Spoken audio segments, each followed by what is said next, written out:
Hello there. I'm William Shatner, Bill. And a while ago, I had stage 4 melanoma cancer. I went to the doctor when I saw this lump, and my doctor said, oh, it's a salivary gland. Just keep massaging it. I massaged it for a month, and it got bigger. I was riding horses, and a friend of mine, who's also a doctor, was riding horses as well.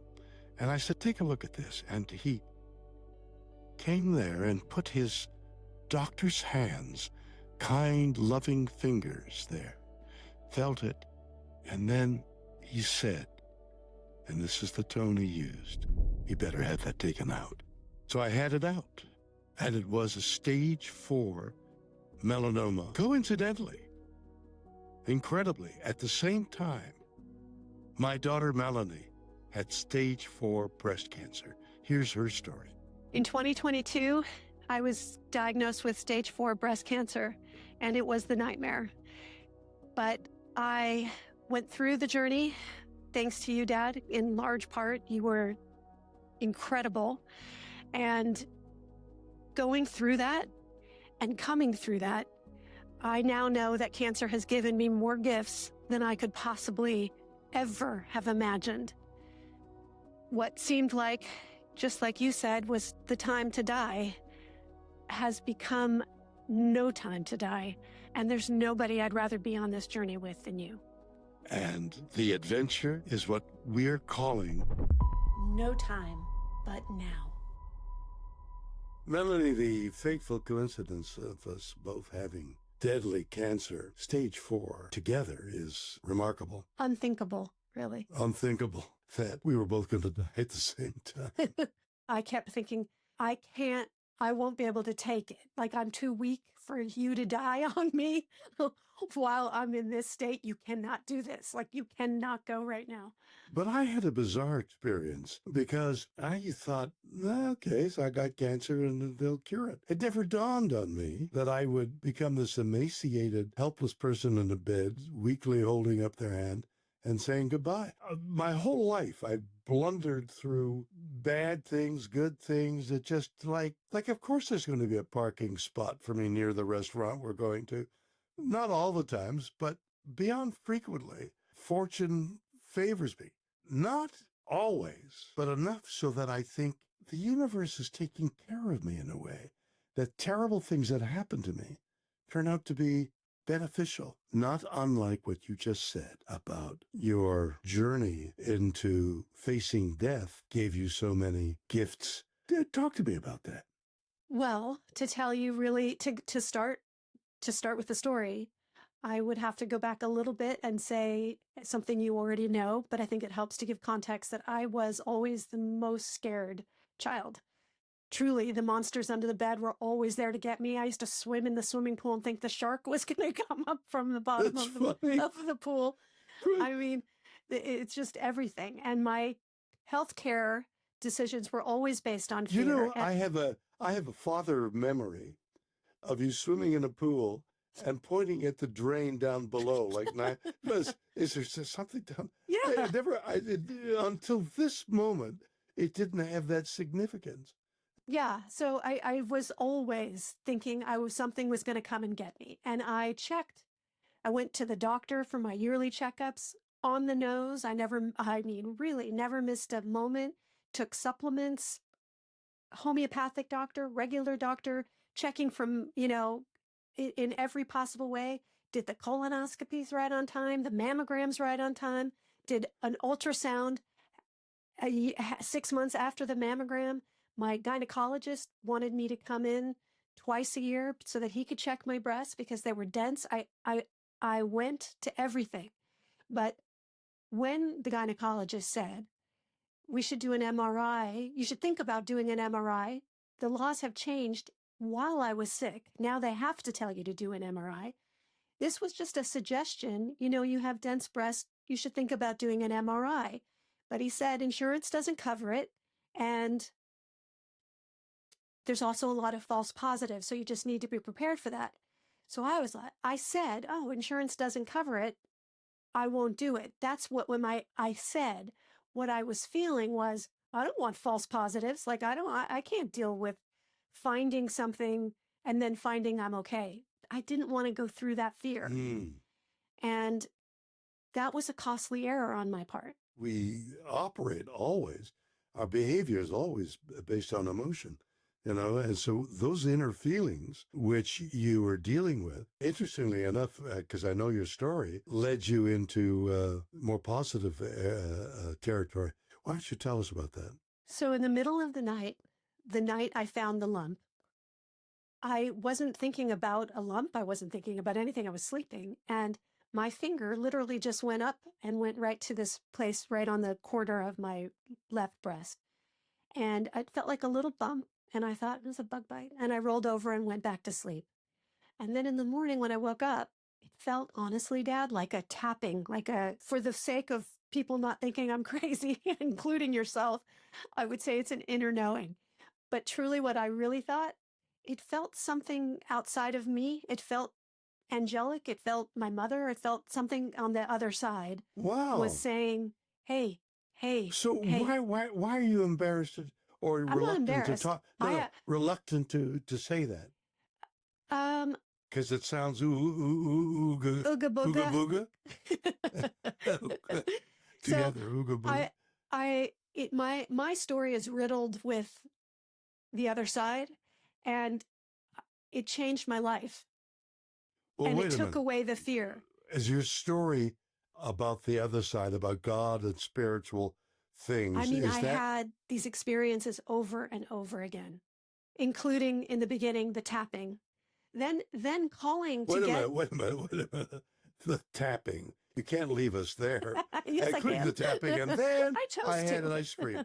What do you mean the tapping? What is all that? I literally was like, it was a bug bite. And then it was like a conversation. And in this moment where I thought I'm brushing it off, it was a bug bite. It was a conversation with something saying, no, it wasn't. Go get it checked. Wow. See, and that's critical. After about 4 times of a back and forth, I called my gynecologist, who always has had time. He was booked that week. So I called the place I got a mammogram, which was always booked for 6 months ahead of time. They just happened to have a cancellation an hour from the time I called. It felt very divine, like that. It sounds like it. And then I went, and she checked me with her ultrasound wand and said, no, you're all good. And I was, okay, like that old part, which at that point was my normal part. Okay, good. I'm getting out of here because I'm good. She said I was good, so that means I was good. But this other part said, have her check again. And so I said, okay, because I came in for a bump. And she goes, oh, put your finger on the bump. And I put my finger on the bump. We exchanged wand for bump, so that her wand was right on the bump. Okay. And then she whispered to herself, wow, I would have missed that. And makes me almost cry, man. Yeah, me too. You love too. you. I love you. and then she said, okay, I'm going to biopsy this. And I was like, but you still think it's okay, right? Like I remember doing that as she walked out because she was thinking I was fine. Why, know?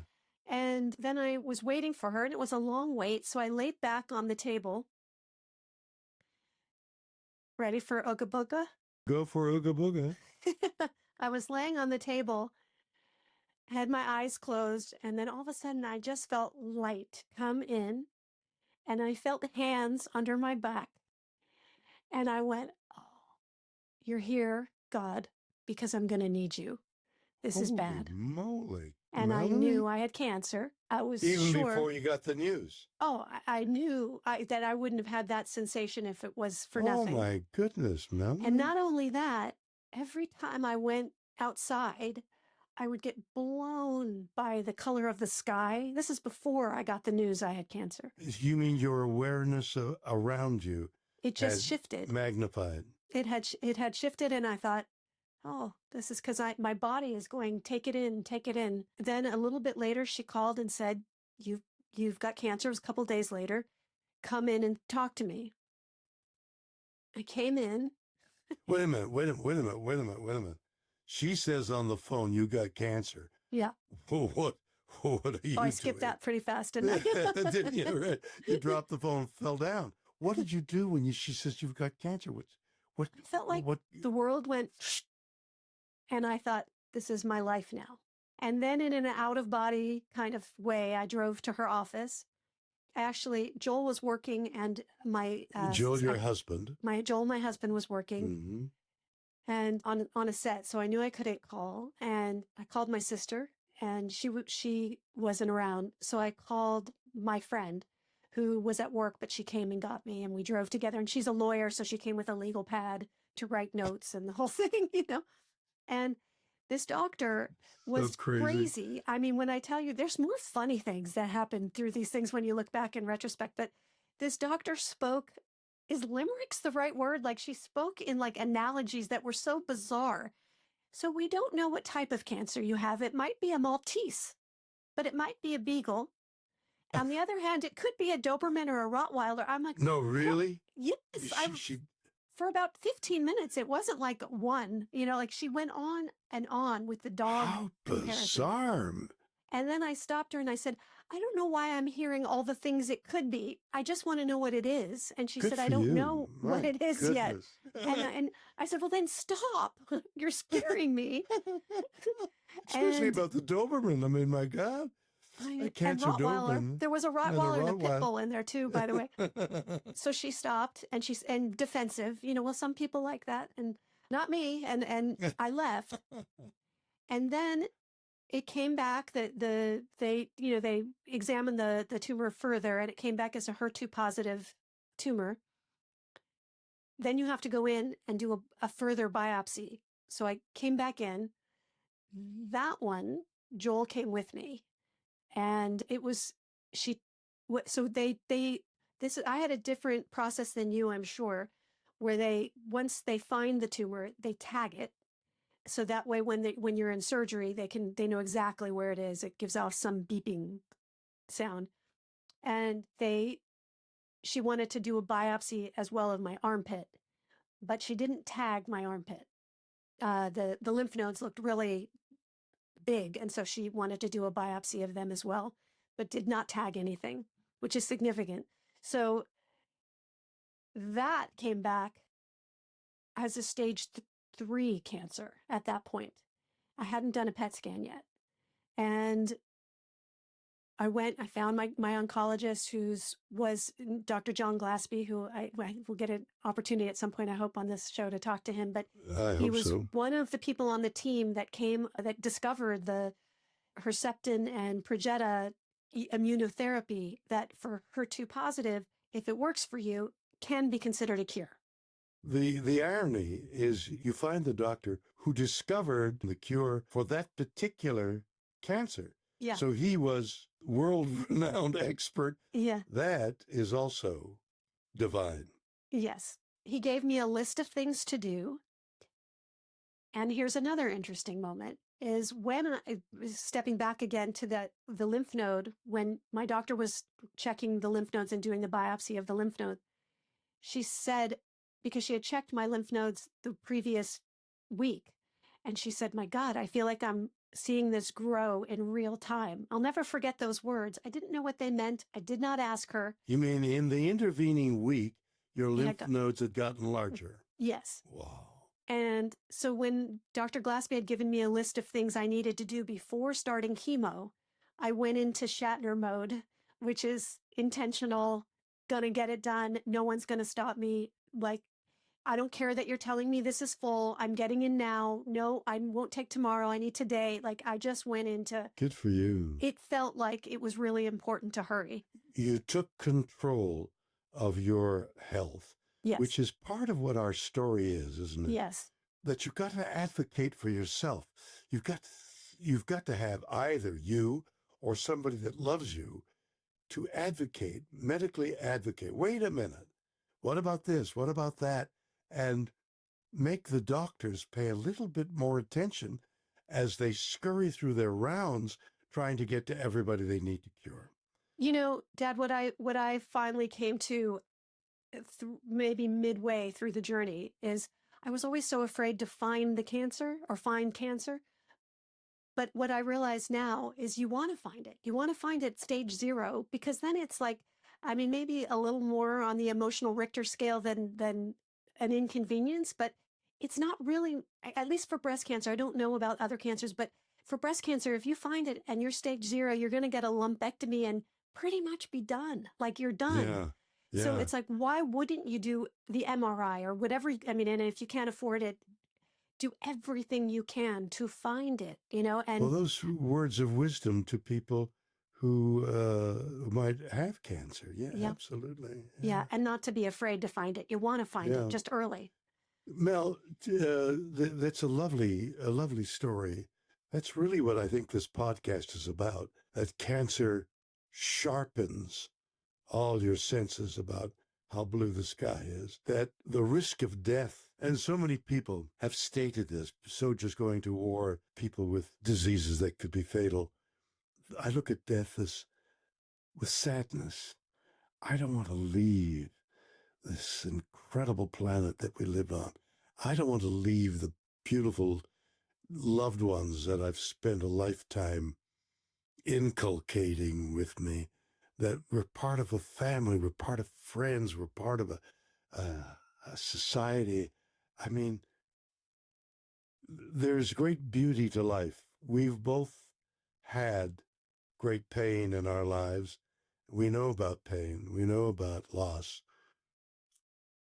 But when those moments are over, when you've done your grief, you come back to life, because life, you have such a limited period of time to be conscious, and you've got to take it with both hands, and you've got to relish it. You've got to live it. Life is so precious, and it's so over so quickly that even though you're sick, you got to get better. And even in your sickness, you can't not turn to love, whether it's a pet, a child, your special one, or people, helping people. Dad, I think that you've given my sisters and I that was your battle cry for us our whole lives. It was, look outside, look at the sunset, look at the moon. Like, you've always had that. And I always tried to have it. When death is close, everything is sharpened.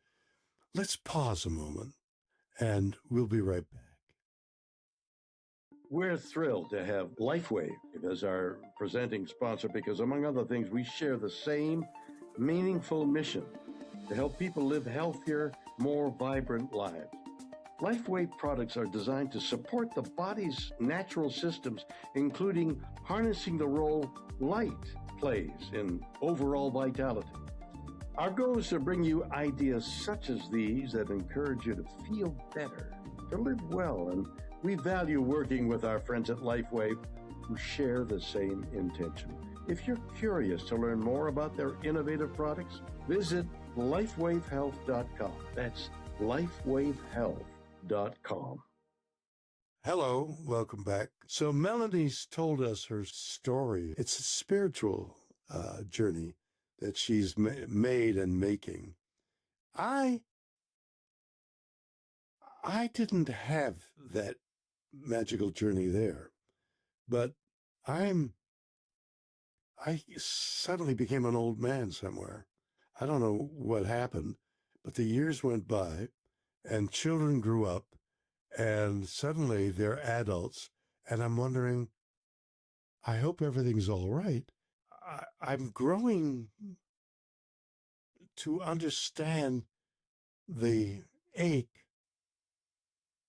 for a rationale as to why we humans are here and why we humans have this need for explanation. Like, we can't accept the fact that it's unknown out there, that we don't know what we call God or who made the universe. I'm coming around because of my introduction to quantum and its crazy laws, that it's possible to think of the universe as being conscious. It's possible, which fits into the God necessity. I was Please, just go going to ahead, Mel. ask you, because Yeah. I know my whole life I've thought of you as not believing in God, but believing in something, but not God. I But believe in then the mystery, Mel. and I know that. But then that almost, like when you talk about quantum and when you talk about how the universe has your back, then I think, well, that now we're mincing words, because Well, that's what I think of no. as God. What I'm objecting to is, what would be the word? Humanizing the incredible unknown by saying it's got robes and it has a Right. mother and a father and a baby and a manger, and it's all sort of humanized. Right. So my thought is the mystery of this vast, and who knows the number of universes, and where did that galaxy 13.8 billion years ago's light hit my retina now? Where is it now, 13.8 billion years later? We don't know. The mystery is so profound that to give it a identification is to demean it in my eyes. Now, a lot of people, including some members of our family, want that security of there's a God, he's got my arms, his arms are around me, he's protecting me when I die, I go to this lovely place, and it's very comforting. I find that difficult to believe. I find that the mystery, the aloneness, it's an adventure. There's no security. It's got to be good. It's got to be good because of the uniqueness of what we're looking at. Go ahead. I've had too many experiences that I didn't manipulate, that I feel pretty confident that there's, I don't know what is out there, but something. There was a moment during treatment when I was meditating, trying to just get calm. And I don't say this lightly, that I heard a voice speaking to me. And it was an actual voice, not the tapping that was a little more obscure. And the voice, you ready? Yeah. The voice whispered in my ear and said, "I'm so sorry, but you weren't going to shift any other way." And I fully You understood. weren't going to shift, S-H-I-F-T? SHIFT. Oh, shift your thinking from non-believing to believing something's out there. You weren't going to shift your life until I gave you this.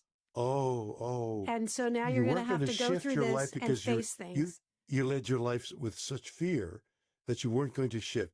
Let me tell you that where you got your, I don't know what the word would be, your extraordinary fear of flying. The family would go on an airplane and my child would be beside me Sobbing. and I'd be saying, "You hear that? That's a shift in the motors. They're actually..." How do you know? Because I'm a pilot and I know they shift the angle of the propellers or they're pushing the throttle or there's somebody in their ear saying move as a circle. It's all organized. Nobody's going to die in the airplane. I have to tell you something so funny. In my recovery, I've found a lot of freedom now in flying. Not all the way, but like so much better. And I found a little pill that you could take that made flying a little easier when prior to cancer.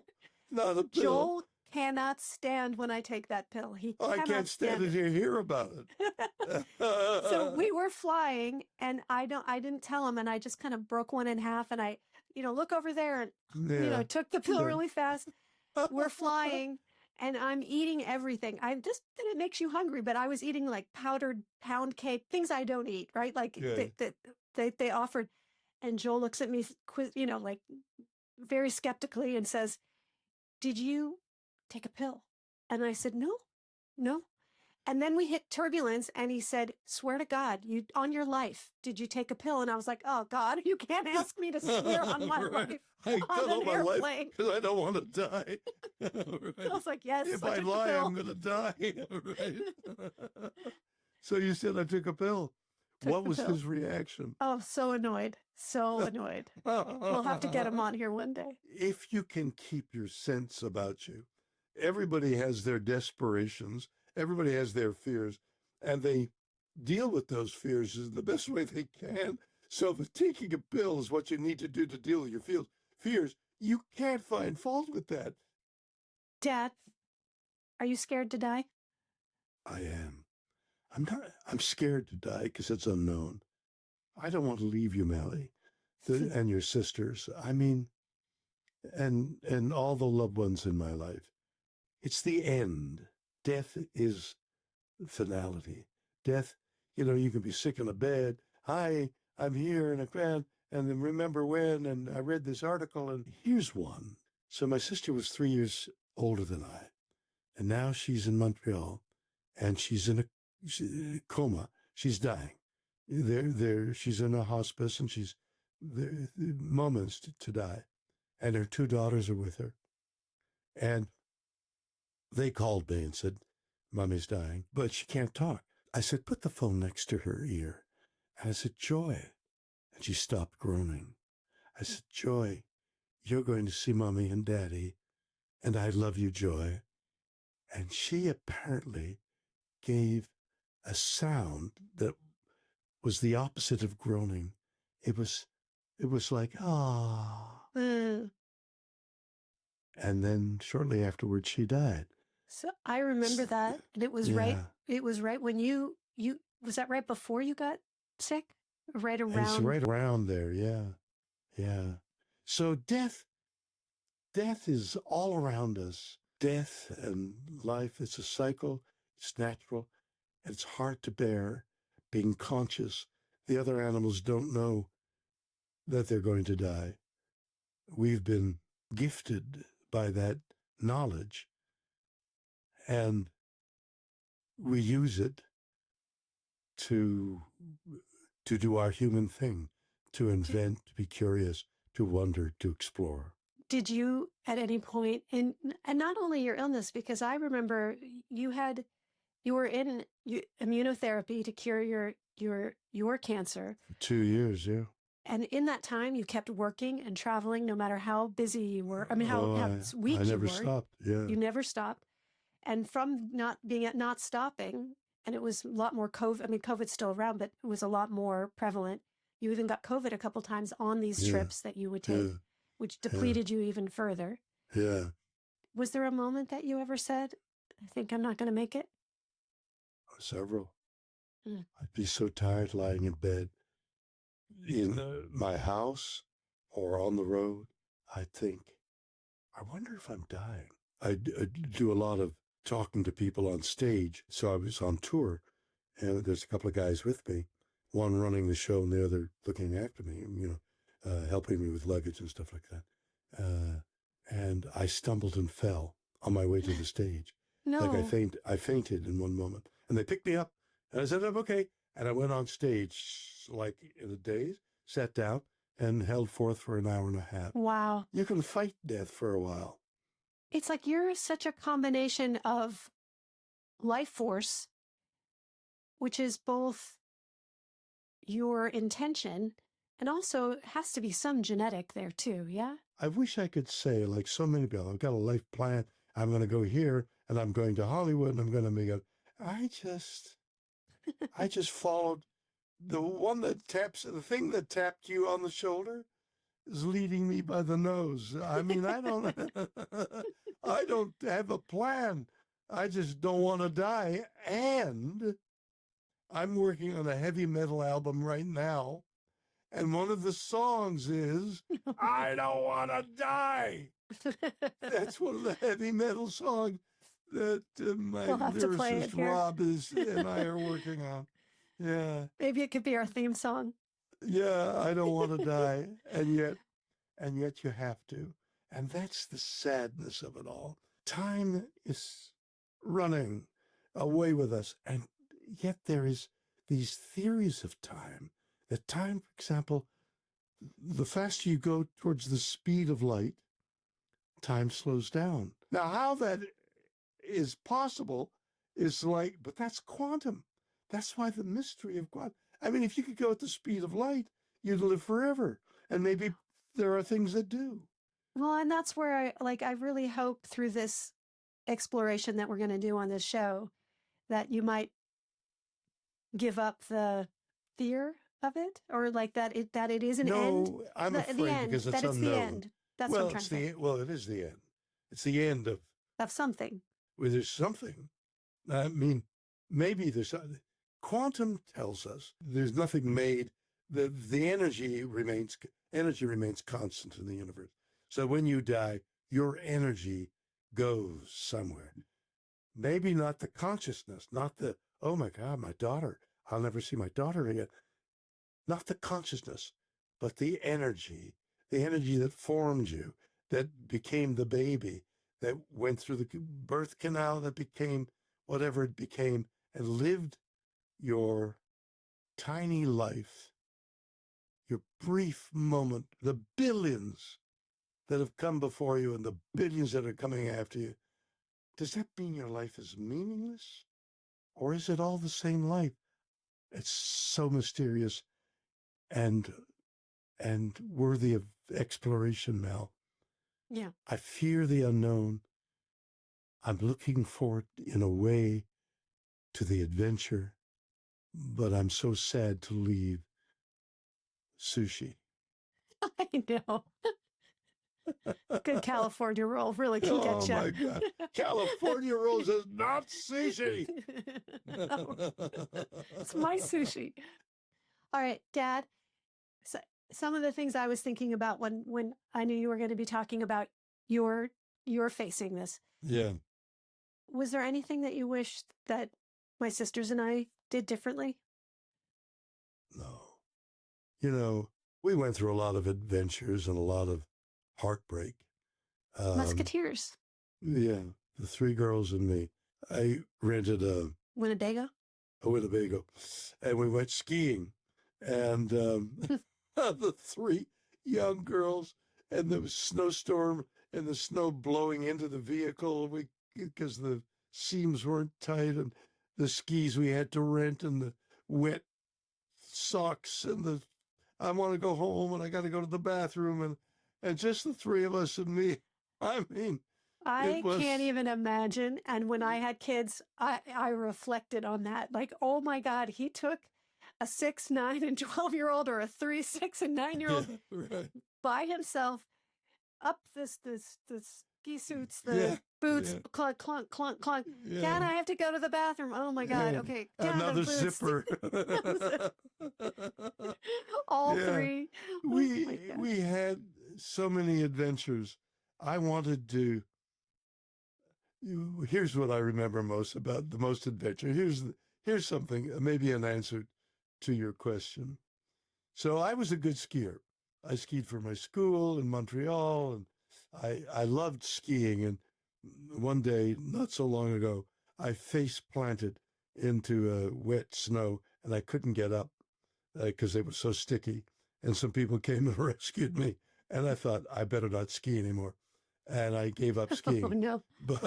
But on our adventures of taking three daughters, youngsters, skiing on and skiing in the area in Los Angeles, it's big mountains, and the ski runs are marked green, blue, I think, and black. And I would ordinarily ski the black Yes, you would. trail, so it never occurred to me that my three daughters wouldn't go on the black trails with me because they could ski. Mutiny. And invariably, they would say, "No, Dad," and I'd ski down the trail. They took off their skis and walked down. It was so Walk down. embarrassing. I love that image. You mean like take off our skis and Right. So if I wish you did down. anything else, I wish you'd followed me down the black diamonds. Fair. Fair enough. That's funny. Let's leave that a moment. We'll come right back. It's a pleasure being with you all. If enhancing your well-being and living life to the fullest are important to you, then you should know those goals are important to Lifeway as well.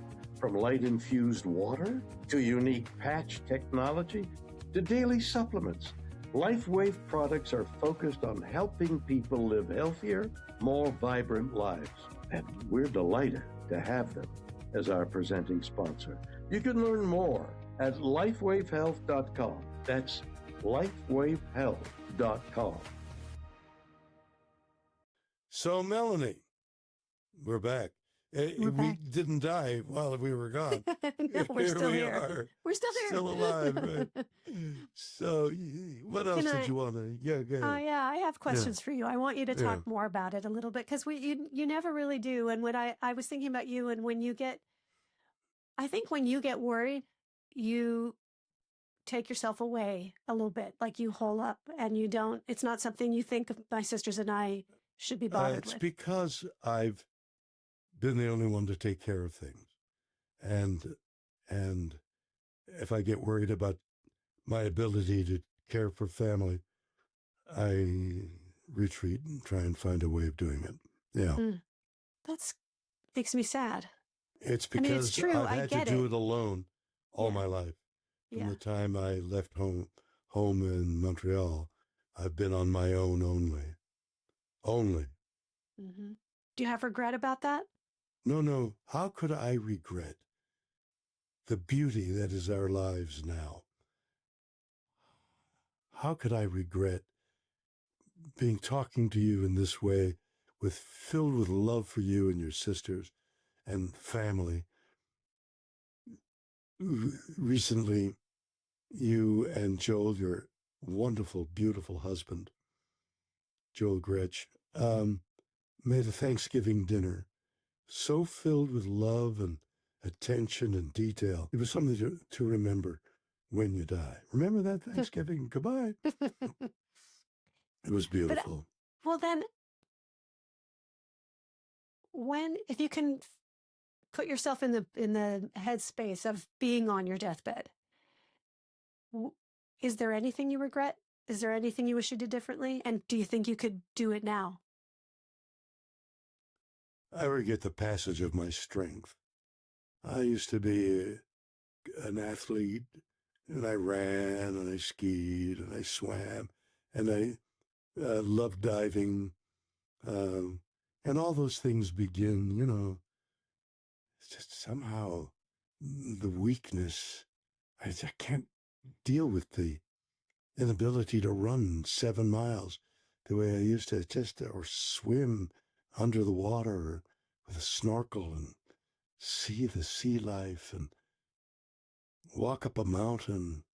Do you have any Regrets? Yeah. Like Yeah. I think of my oldest daughter and things I would have done differently, but I can't Oh. redo it, but I can think about. No, but Mel, you can't have regrets. Your oldest daughter, you were this fearful mother that because of your background, you needed to do everything exactly right to mother her. And in that exactness, you might have been off course a little, but your intentions, your desire was to be the best mother that ever lived. Yes. Yeah. So Do you have you can't- anything like that? well, I'm all the mistakes I've made, and I can't even recount them as a father. I don't know. I Huh. mean, I've been gone a lot because I was making our livelihood by being an actor on location or on the stage or elsewhere. You don't act at home. You go away from home to find the job. So that's what I did. There was no choice. But while I was away, I ached and yearned, and still do, to be home. I get that as a regret, and I think that it's as normal as what I was saying about my daughter. And yet you did the best you could, and really it's not like a real pain. If I were to die, I know I did my best, and like it's and she knows I That's did. the way I feel. And so I feel like you won't have any, actually. Like you lived your life full out, and you still do. No, but what I'm saying is, I love it so. I love my life so. Oh, I get, yeah, that you don't want it to end. I don't. Yeah. I don't want it to end. Yeah. And it's going to end, and probably not in the distant future. When I had the cancer, I woke up from the deepest sleep, and the doctor was fussing with me, and I said, it was early in the morning. I said, what's wrong?